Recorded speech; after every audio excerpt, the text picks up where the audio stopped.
While Trump, Musk, and the MAGA machine double down on a US-first tech agenda, Europe faces a deciding moment. Joining the counteroffensive is Oliver Holle, founding GP at Speedinvest, one of Europe's most active early-stage VCs, managing over 1 billion euros in capital and backing over 360 startups. As geopolitical tensions and economic realignments redefine the global order, can Europe take control of its own tech destiny, or will it remain a supporting act in a US-dominated world? Let's get into it. Please welcome Oliver Holle. Thank you, David. Thank you, Andreas. Really great to do this together, and the title is fun, I think, so I hope we can live up to it. So, Europe's counteroffensive. Let me start with a very personal observation. I've been in venture and in startups for more than 25 years, first 10 years as a founder, now as a VC. And pretty much all my life, I've looked up to the US. Why? Pretty obvious, right? That's where the pioneers are coming from. That's where the big thinkers come from. That's where the big companies come from. We all have been there. Personally, I think, I don't know how you feel. I'd love to talk to you about this. Things have changed a bit in the last couple of months, haven't they? So for me, when I think about soft power and what it actually means in terms of aligning with values, with our values, aligning actually where we want to take this industry, where we want to be, I think there is a pretty interesting shift.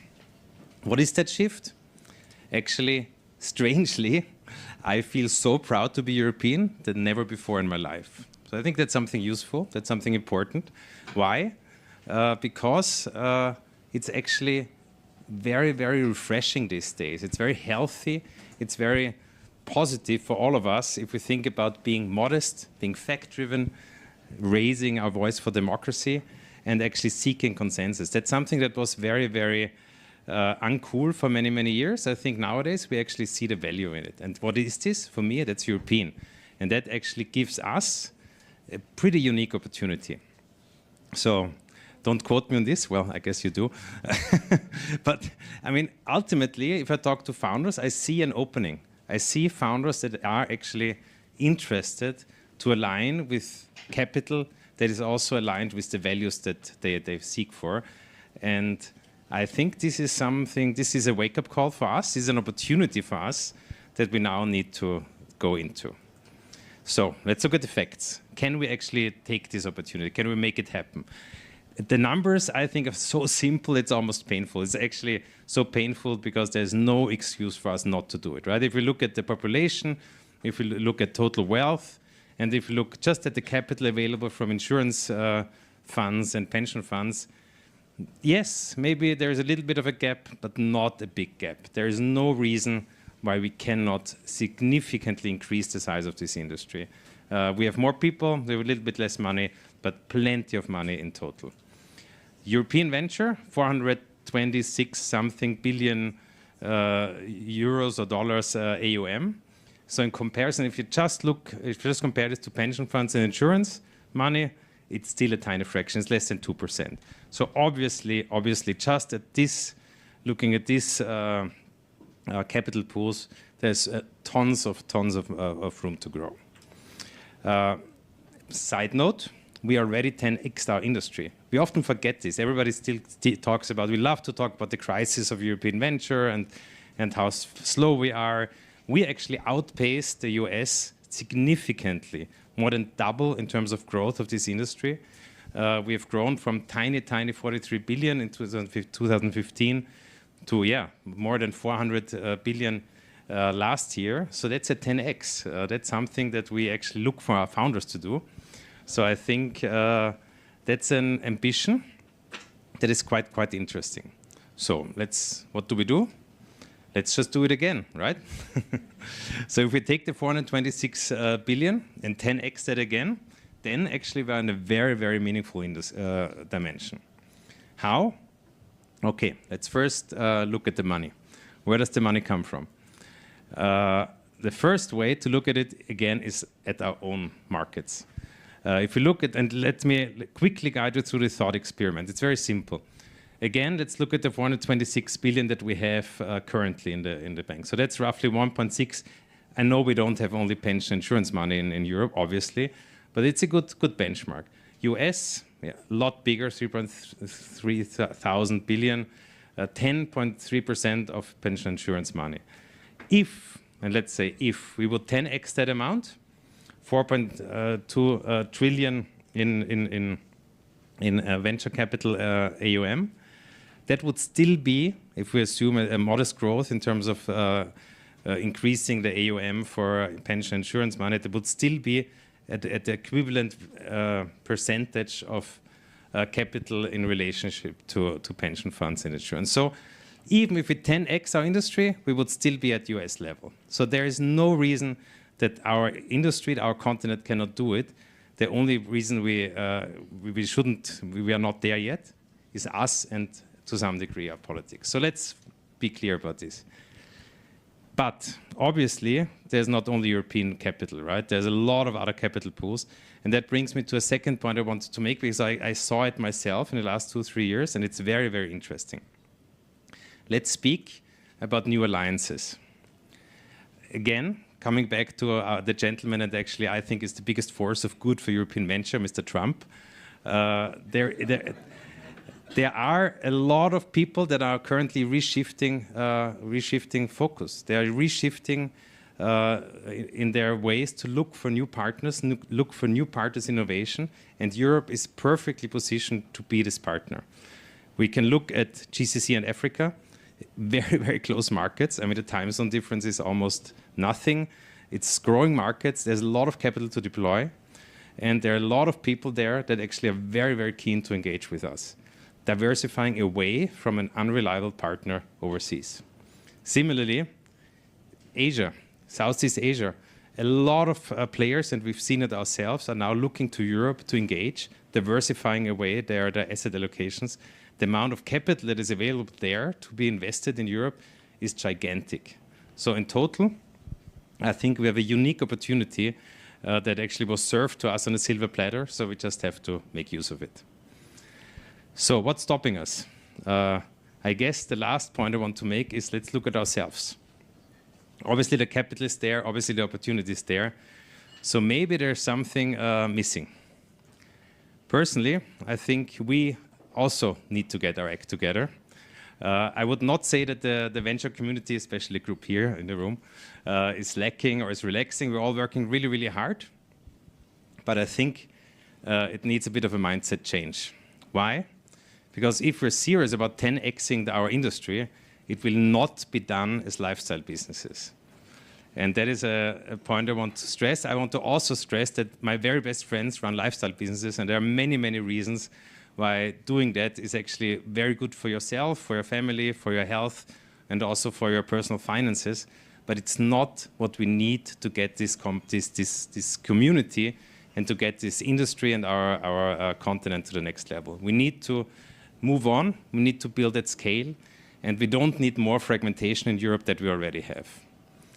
What does this mean? For me, it means a couple of things. We need to build. We need to move away from a mindset that is only investor-focused. We as investors, we as being the best investors in the world, to actually being builders. We need to be entrepreneurs, just as we have the people that we work with on a daily basis, and to really think like a founder. That also means, by the way, reinvesting the fees that we get into the firm, into our business, expanding our teams, not contracting them, and actually investing in the future, in a vision of 10xing this industry. What it also means, I think, is consolidation. I've been saying this for a while, and I still believe it will happen dramatically. We need to consolidate. There is no need to have thousands of small seed funds in Europe. We need to consolidate. And the one thing that stops many of us is ego. There is this vision or this perspective that there's only one firm can only tolerate one ego, one big mind, one smartest person in the world. I don't think so. I think we can build firms, we can build companies that can accommodate many, many, many of these people, and that can actually become scalable operations. And lastly, we need to collaborate. There is a lot of things to be done on the political side. I think we all have been too silent, including myself. We should actually despite all the competition that we do on a daily basis, really work together and actually put joint pressure on all those big players that actually have huge amounts of leverage with the capital and the regulation that we need to move on. So I think that's very clear what needs to happen. Let's build. I think we have a very good reference point with all the founders that we ask to build and to invest and to spend their time. So I guess we really have to ask ourselves, what is the response from us, from this industry? I think if we're honest about it, we know that we are very, very, so to say, we need to, if we look at our kids and we need our society in Europe, we actually need to do it. Otherwise, other people will do it, the Americans will do it. I don't think that should be the future that we want for us. So let's do it together. Let's build. Let's look at our founders and take reference from them and do it together. Thank you. This was their finest hour. Tear down this wall. It's more than just an alliance. This is a union of values. Let's start acting. This show is not investment advice, and the hosts of this episode may be invested in the funds and companies featured. Oliver Holle, welcome to the European VC podcast, coming fresh off the EUVC Summit, where you gave a big talk about the state of European tech, how we need to respond to the US tech agenda. And I want to first and foremost thank you for joining us. Thank you for being a supporter of the ecosystem, jumping right into the debate and the fray. I really think that's important. So Oliver, thank you so much for that. Yeah, thank you for having me here again. And it's really great what you do. Oliver, you're talking in a couple of days or so at GITEX as well, where you're going to talk about the need for alliances in Europe and how they're shaping up and everything. So that's obviously also going to be a part of this conversation. But let me just start this conversation with the three main questions that you posed to us all at the summit, which was, where are we in Europe? Where are we in venture? And where do you want to play? Yeah, thank you. Thanks for opening up the room with these questions. Fundamentally, we are at the end of a cycle, and we are at the same time at the beginning of a new cycle in venture in Europe. That's very exciting. It's a bit scary, I think, for many of us, especially when you think about liquidity and fundraising and all of these aspects.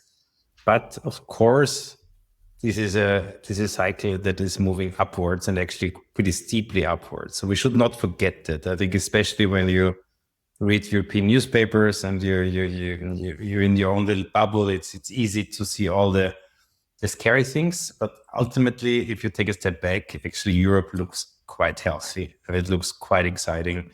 And we should just always remind ourselves of this.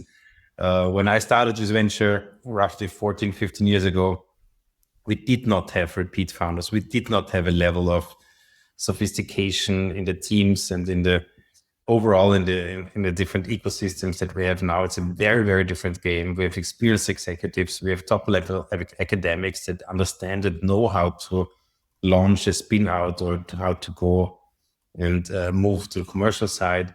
And the level of ambitions are very, very different from anything we've seen back then. So that's a massive change.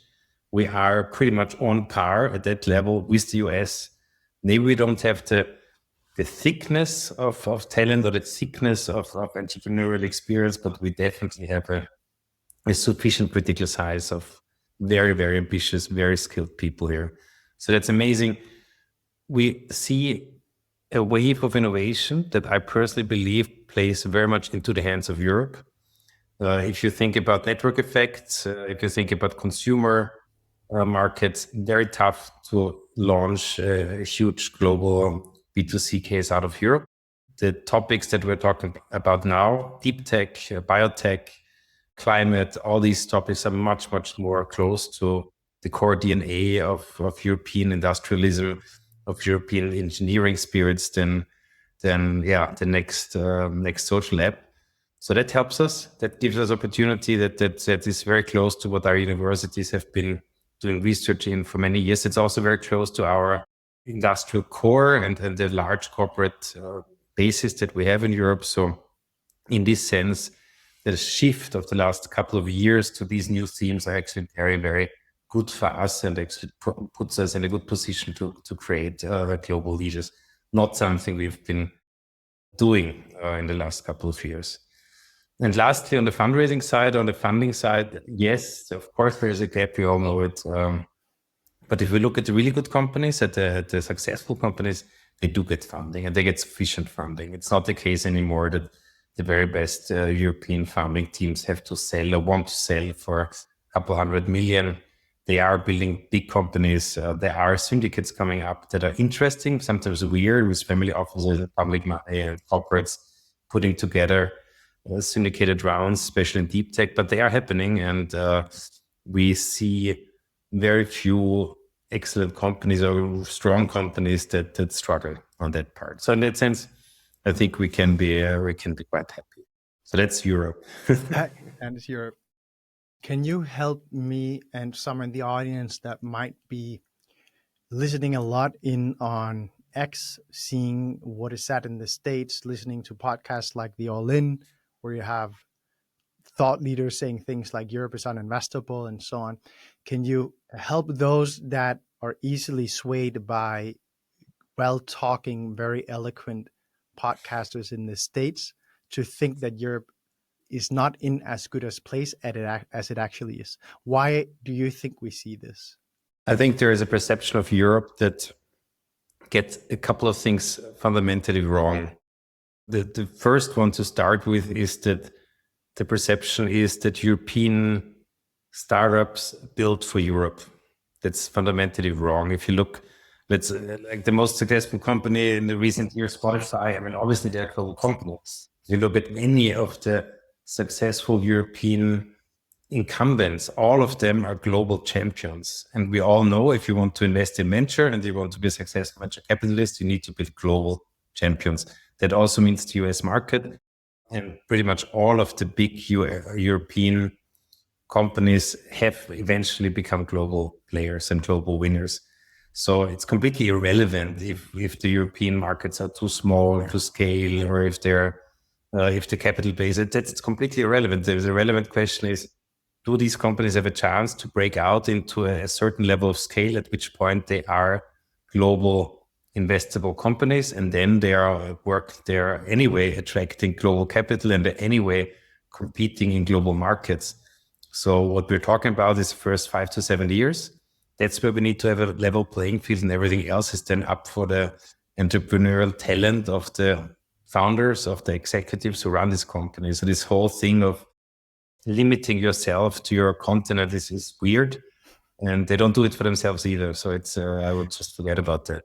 And I think there's another very important point, which is Europe cannot be won from one destination, meaning you need boots on the ground. And you don't just need boots on the ground in London. You need boots on the ground across Europe. And yes, okay, if you're Sequoia, maybe you can get away staying more or less in London because any good founder will get to you because they're thinking about Sequoia. But if you're anyone but them, almost, it will not get you.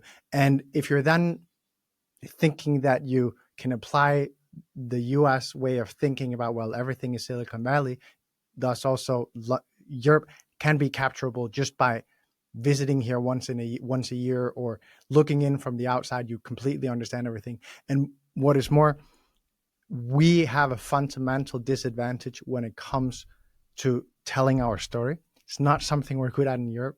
It's not something that, both because of the language barrier, but also just because we don't do it the same way. Many of the very best companies in Europe come out of Eastern Europe, where it's even more prevalent issue.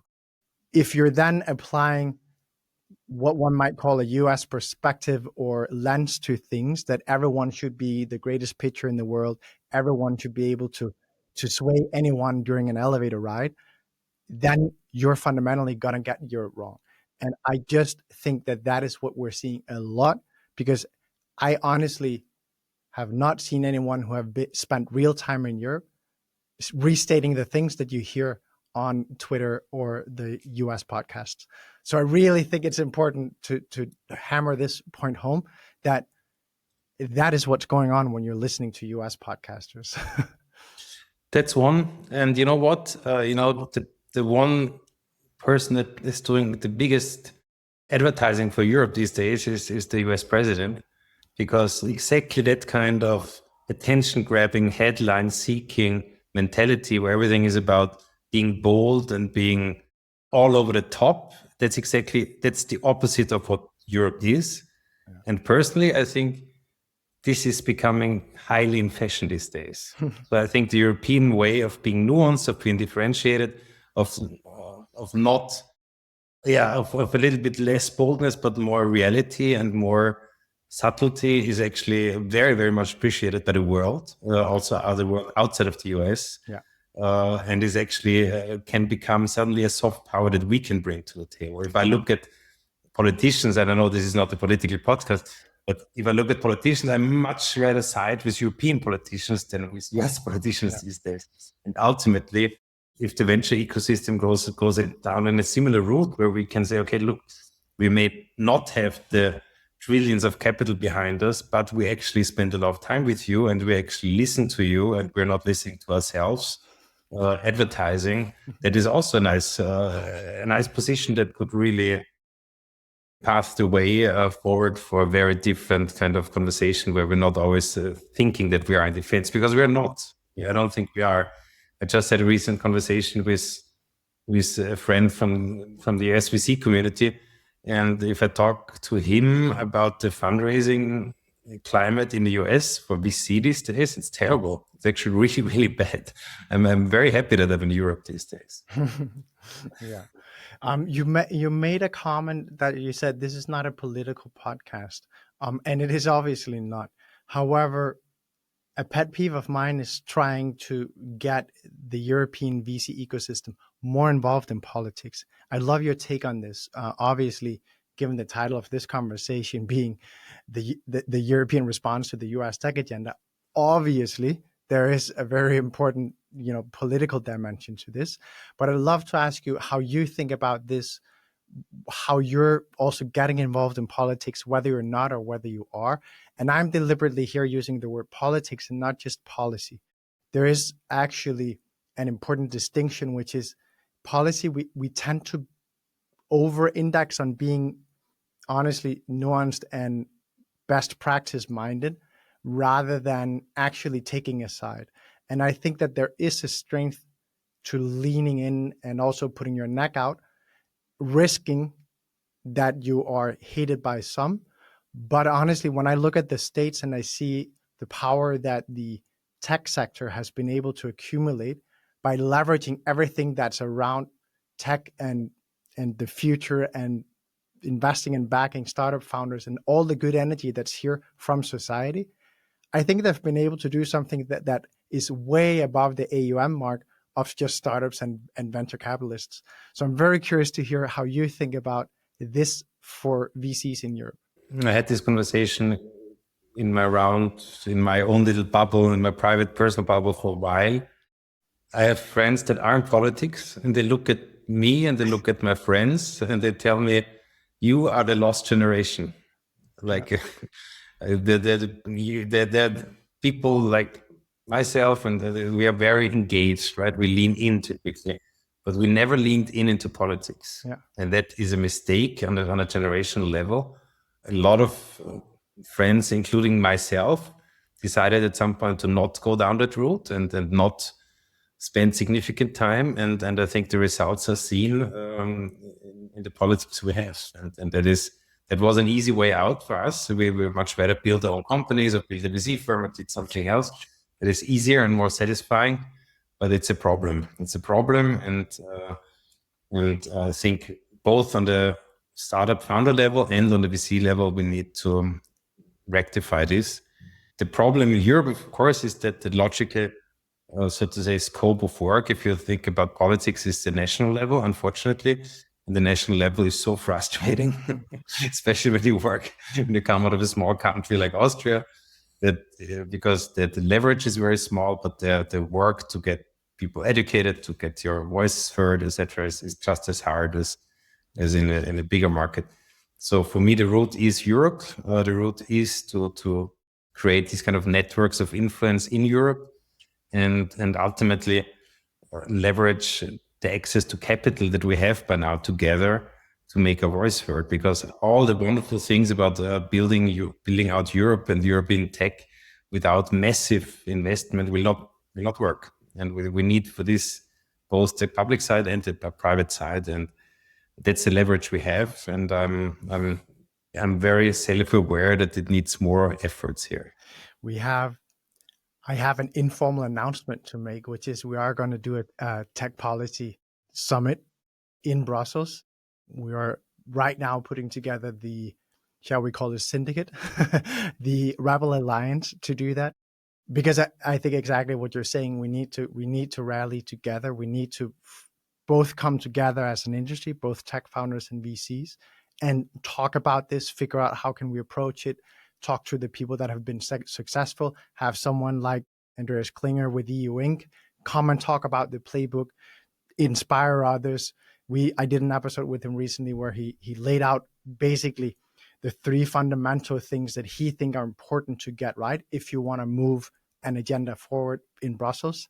And I really think that is one part, getting us together, but then it's also equally important, and I hear this from the people in Brussels all the time, you need, as an industry, to make sure that the politicians and the policymakers in Brussels don't just have an ICP of a farmer with 2 children that he needs to feed, but rather also have a startup founder. Because right now, when they're doing policy, it's the farmer that's in their mind.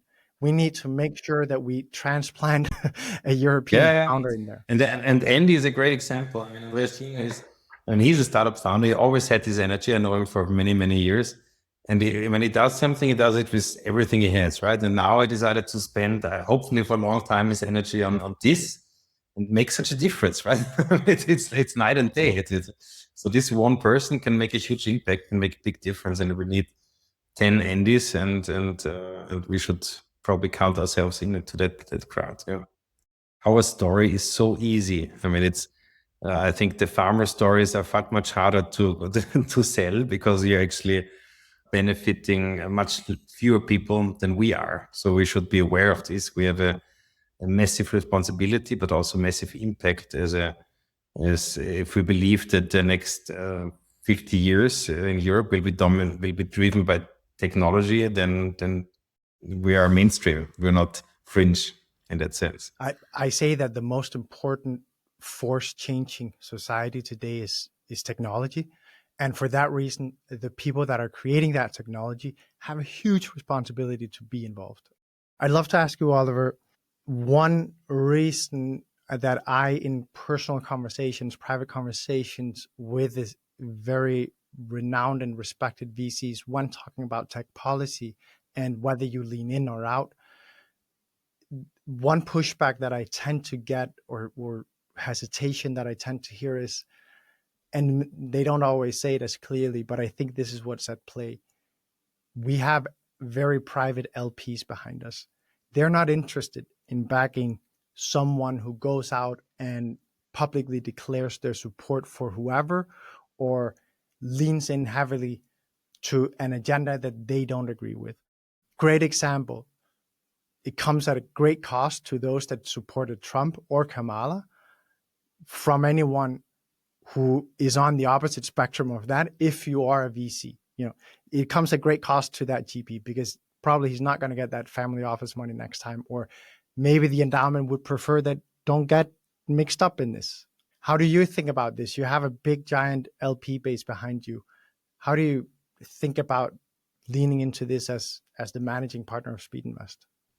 It is a trade-off. It is a question that we have to ask ourselves. Otherwise, we would be not honest or not thinking through this. I think there's so much you can do in pushing the agenda for tech in Europe without going out and really being extremely proactive, extremely confrontational. I mean, what we are all saying here is mainstream, no nonsense, fundamental economics, right? That we need to push tech forward. Every study out there, every research out there confirms that. So you can stay very much within the lanes of not pissing off anybody and still push things forward. And honestly, if I am losing a few LPs because I say I'm very fundamentally against the far right in Europe, then I'm happy to do that. And I've been saying that in Austria for years. Everybody knows it. That's fine, I think. And if this is the ethical trade-off, I think many of us will be okay. Do we need to become a politician and live our lives in creating awareness through foundation? No, we don't. I think that's not the case. But do we need to hide? Not either. So yeah, but I'm very clearly against political extremism, mainly on the right these days. And I think that's just where we see the face of it right now. There's not that strong left. Yeah, exactly. Yeah, sure. If we would have a massive communist movement in Europe, I would also be speaking out against this. But that's not a problem at all. No, and I think that the EU Inc. initiative, to me at least, has shown you can create a very powerful movement around a single point issue.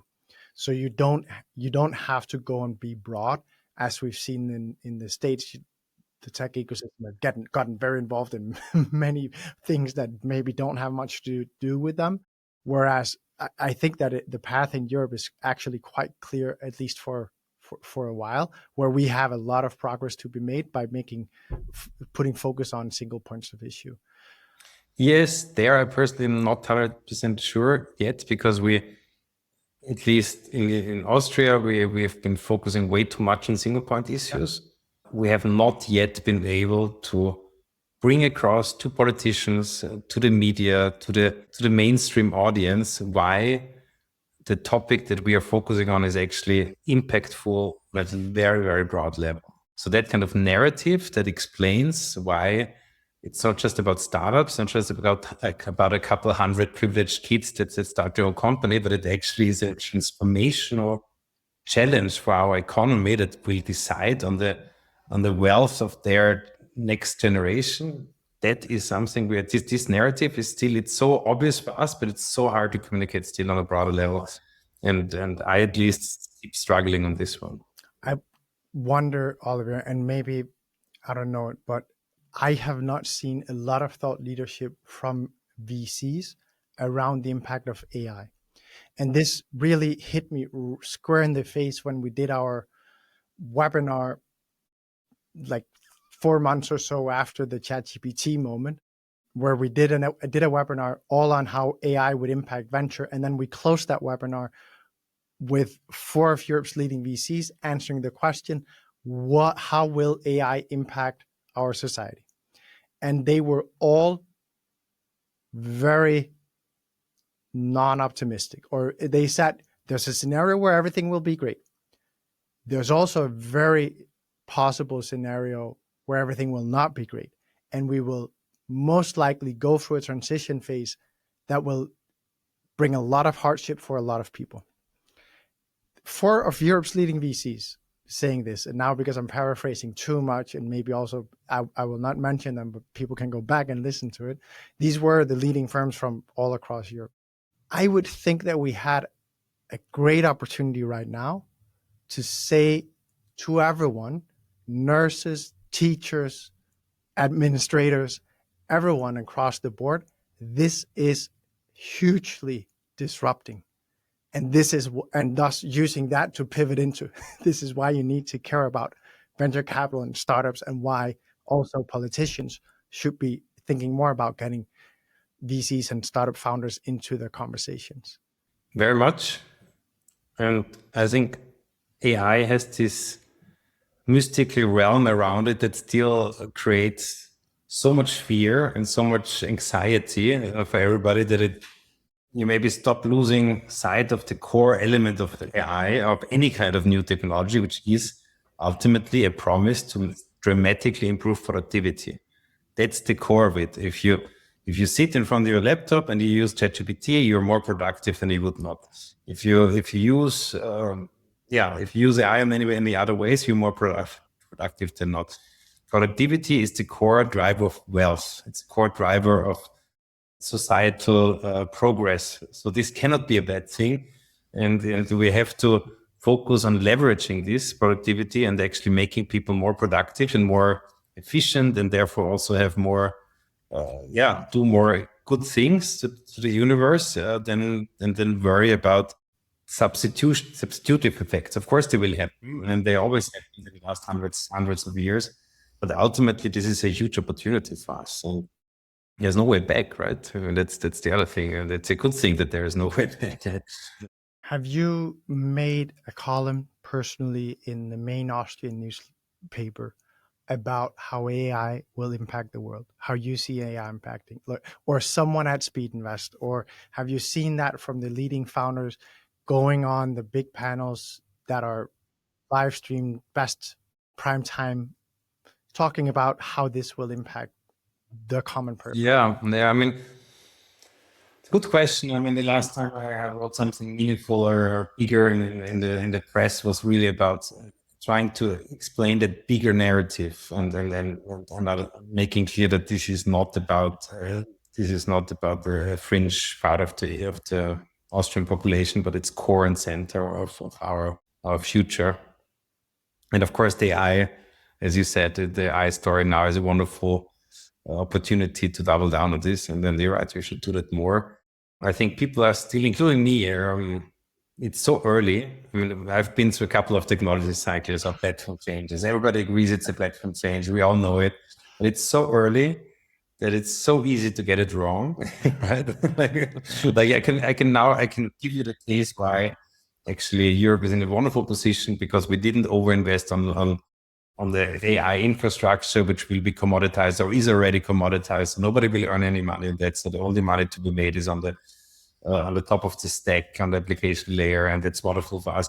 But it could also make you easily the exactly opposite case scenario, and that makes it maybe a bit tougher to go out and say something which may be completely wrong in itself. Yeah, I get you. But it's okay. Oliver, I want to ask you something else, because we started out first lining out that Europe is in a good position. We do have some fundamentally strong dynamics behind us. What you mentioned was we have more founders than we've ever had. The quality is better than ever. We have actually more founders population-wise in Europe than they have in the States. And then we also have massive pan-European wave of innovation in deep tech, climate, and health, which is truly one of or three of the places where Europe is ahead of the States in many ways, or at least much better position than we were against the network effects driven businesses that was the last cycle. However, if we just look at the negatives a little bit, you're saying if this is a marathon, we've only just passed the 10K mark and we're probably not leading. Yeah, that's one way to look at it. Just as we have to be aware of all the positives. There are still massive gaps, no question. I mean, on the funding side, the AI wave has actually widened the gap, right? Every statistic shows this. Every mega round that is happening in the US completely dwarfs what's happening in Europe. That is a reality. The other reality is that the maturity of the US VC ecosystem again shows. Where does it show? It shows in the sense that in Europe, I would say that the VC ecosystem is not ready for this new wave, or not should be more advanced to cope with the wave of talent, the wave of innovation in deep tech and similar spheres. Most of our growth funds have built capacity around network effect businesses, SaaS businesses, marketplaces, fintech. Very, very few dedicated growth funds at scale in Europe that can really tackle these very, very more difficult hard tech questions. That's a capacity building exercise that will take some time, and where we are again a bit of a disadvantage.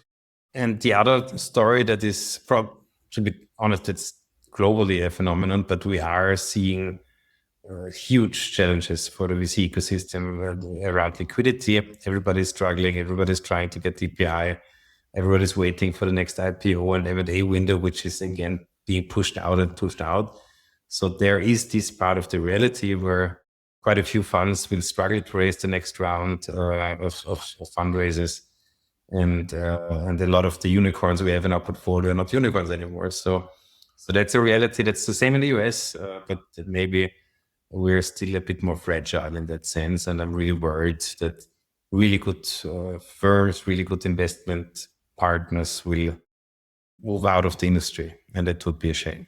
Oliver, you're saying that European VCs have not learned the PE playbook as well. I'm very curious what you mean with that statement. It's quite simple. In times of crisis, consolidation is becoming a very critical element, and consolidation means proactive consolidation. So what we have seen as a small seed fund in the last couple of years is an increasing, a skill set, so to say, to buy up smaller companies, to buy them up at very good terms, to consolidate them and build larger winners. And that's something that the average seed fund has not been typically doing in the last 10, 15 years. While, of course, it is a skill set that on the PE side is front and center of anybody's job. So this is something I think many of us have learned by now, or are actually learning as we speak. And then there's one thing to react, but the other way to do it is to be proactive about it and actually build these conglomerates, build these consolidation plays. And that again requires capital, that again requires also mental free space to do it. But that will be extremely relevant if you want to come out of this cycle with a couple of big winners in the portfolio. And I think that's where we are learning as Speedinvest quite a lot, actually.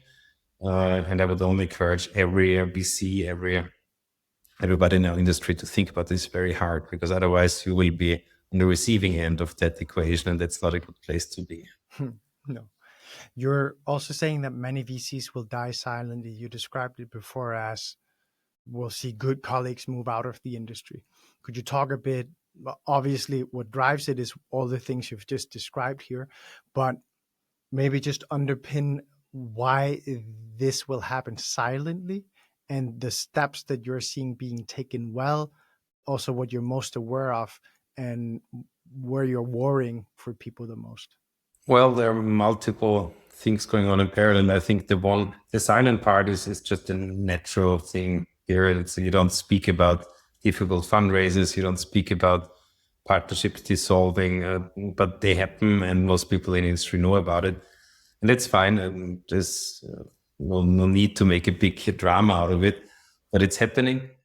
And it's happening also in a sense that we see to some degree a diaspora of talented people moving out of venture.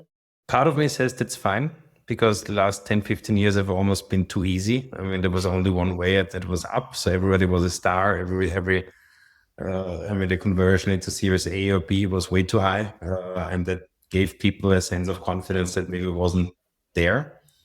And it gave maybe a sense of comfort for this job that is also not real. This is a tough job and it should be a tough job. And if you're not ready for it, it's fine. At the same time, especially when you think about the long way ahead of us in terms of diversity, in terms of female partners, in terms of people that don't come with the obvious background into this industry. My anecdotal evidence, at least, is that a lot of the people that are moving out have that kind of background. So that's scary, because we don't want to end up again where we've been 10 years ago with everybody looking the same in our little industry. So it's worrisome.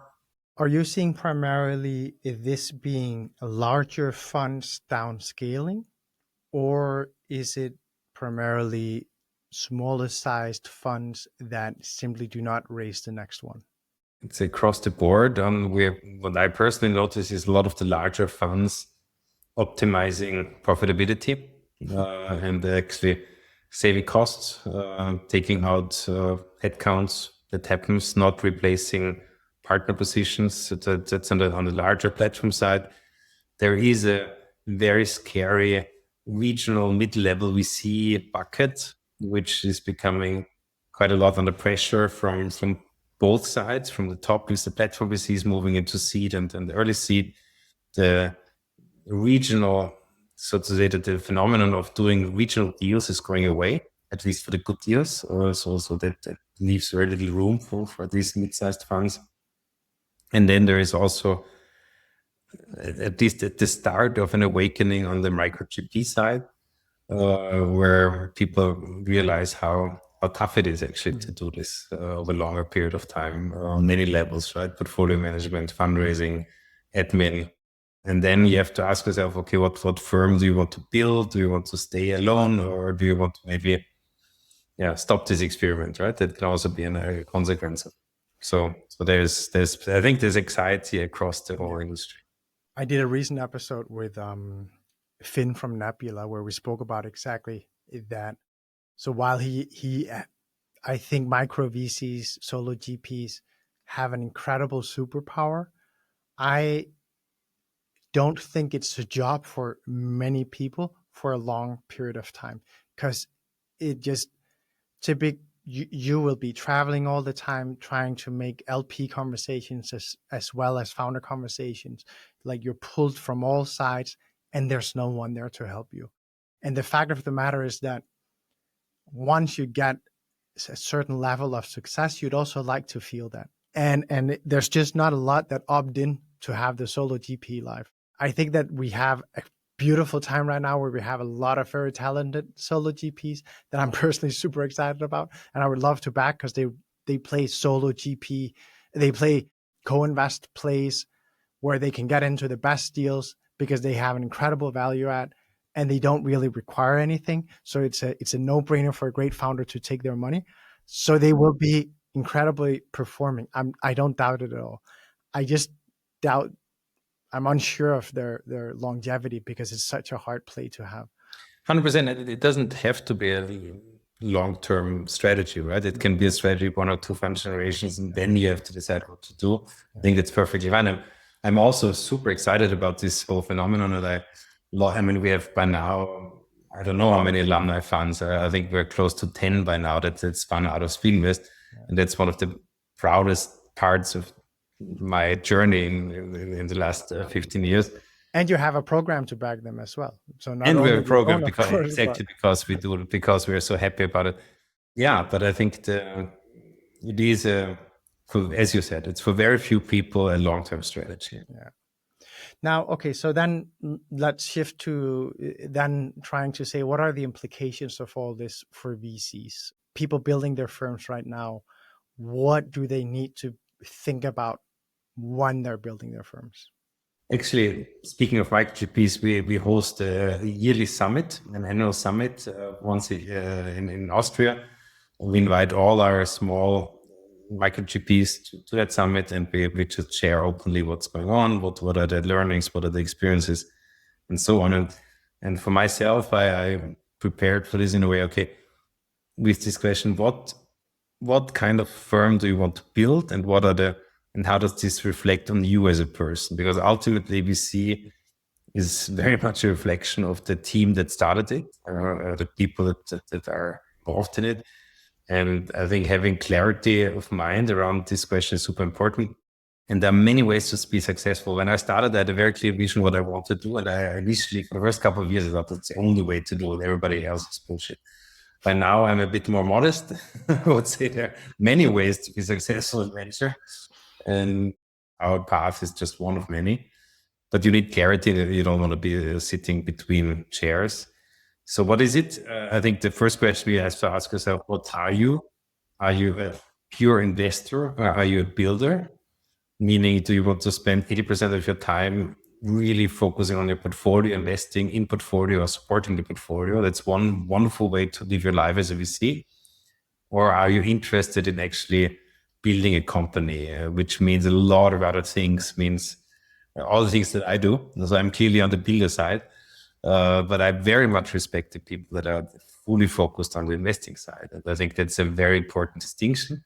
You can go either way, but ideally you're clear what you want to do.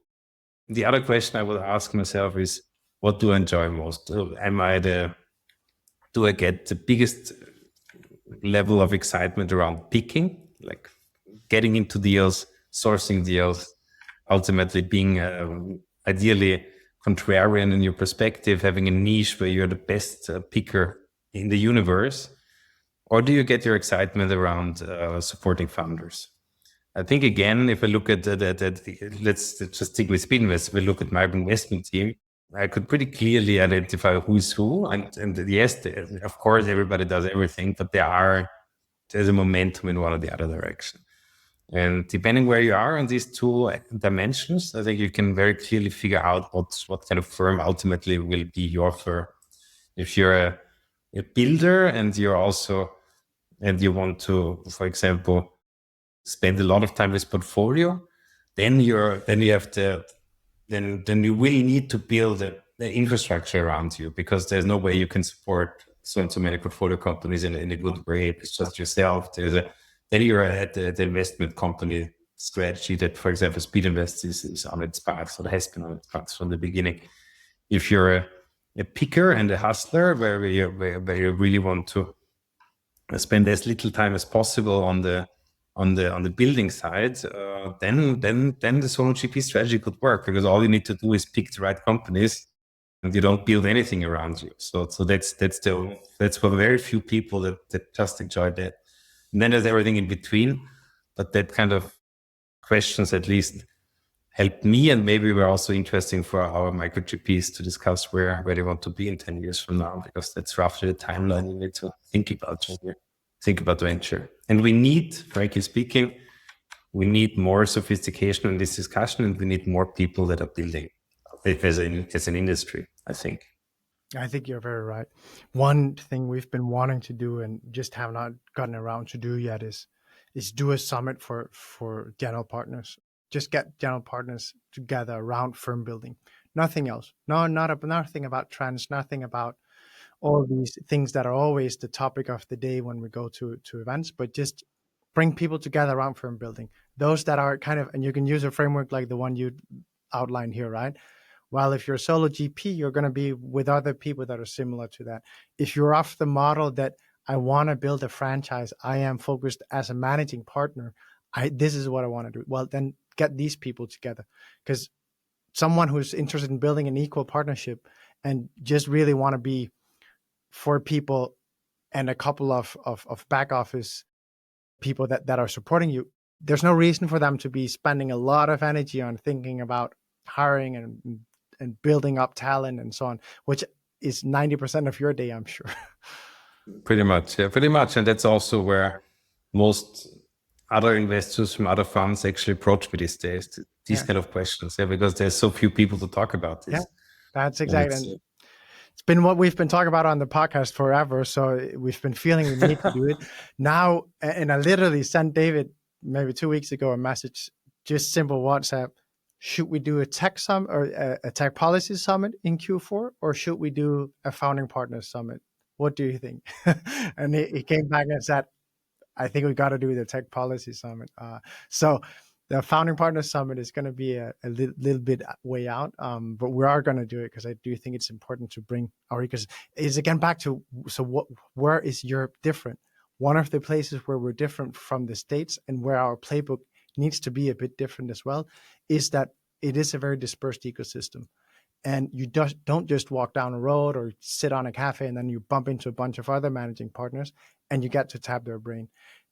There's in Denmark, one solo GP. Who does he play ball with? People in London, people in Berlin, people in Stockholm. He really needs that virtual ecosystem. And the solo GPs have done it incredibly well in Europe. They are meeting many times and they have co-office spaces in many places. But many of the funds that I know where there are 3 GPs trying to think through what is the next stage, like, oh my God, they need sparring. And yeah, it's also a function of competitive situations. Solo GPs rarely compete with each other, neither on the fundraising side nor on the deal side, while more traditional funds like us, at the end of the day, these days are in intense competition with others. Yeah. So while you definitely want to share experiences and there is it's a bit different in that sense. Yeah. And I would I would say is this kind of fragmentation also is in the US. I mean, the only thing in the US is you have Silicon Valley, but you also have so many other places in the US where you have VC. It is a global phenomenon that the outlier is really this agglomeration of capital on one specific spot in the world. Yes, but even Copenhagen, right? What are we? 1 million or so? It's not a big city. So when you say what's the third tier ecosystem in the US, maybe Austin these days. If you say Silicon Valley, then New York, and then maybe Austin, still considerably larger than Copenhagen. Oliver, any final remarks before we close?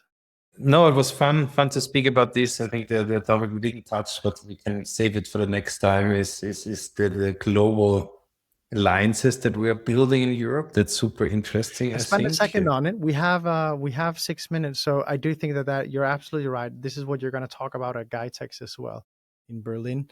So let's just dive really quick into it. I know it's only 6 minutes, but we have it, so let's do it. Yeah.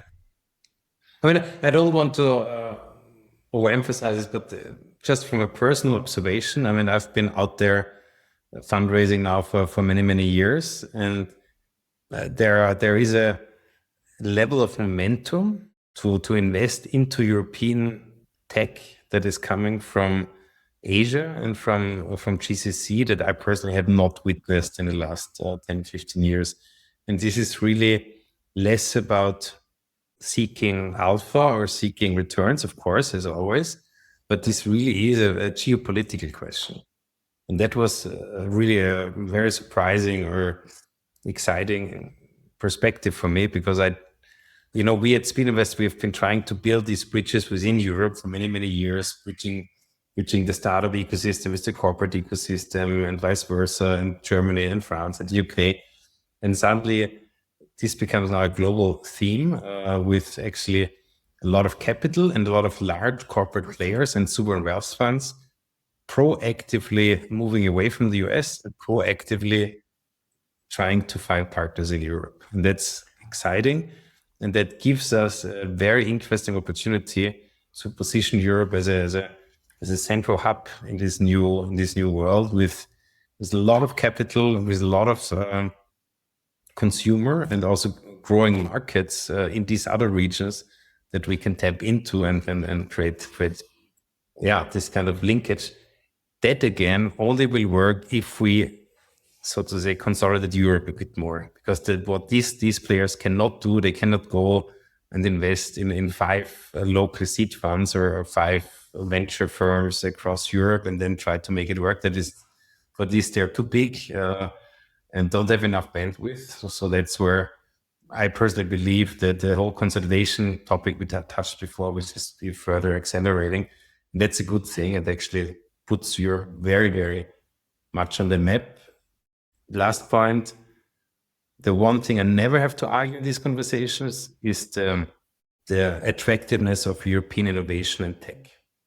It's not a question. It's a lot of questions about Europe, whether the market is interesting, whether regulation, politics, all this, a lot of questions. No question that we have extremely exciting tech. So let's build on this. When you said geopolitics, it's driven by geopolitics. Is this literally the fact that you're seeing the US, the certain uncertainty around US, allowing or making partners outside of the US start to look for more solid partnerships that maybe have a more nuanced and predictable approach? And China. I mean, the US part is obvious, but let's not forget about China. There are these 2 big blocks. And ultimately, many of these partners or players do not want to be put into one or the other. They need to play both. Then they need to find ways to grow their business, to grow their economies, not relying on one or the other. And that's where Europe has a lot to offer in that sense. I would not forget the Chinese so to say pressure points as well. Yeah. This is an incredibly interesting time, and I think you're absolutely right. And I'm hearing the same thing from many in the ecosystem, that there's a completely different interest around Europe. So let's all celebrate that. Oliver, thank you so much for coming on the podcast today. Thank you, Andreas. It was a lot of fun to speak to you. Thank you. See you soon. See you soon. This was their finest hour. Tear down this wall. It's more than just an alliance. This is a union of values. Let's start acting.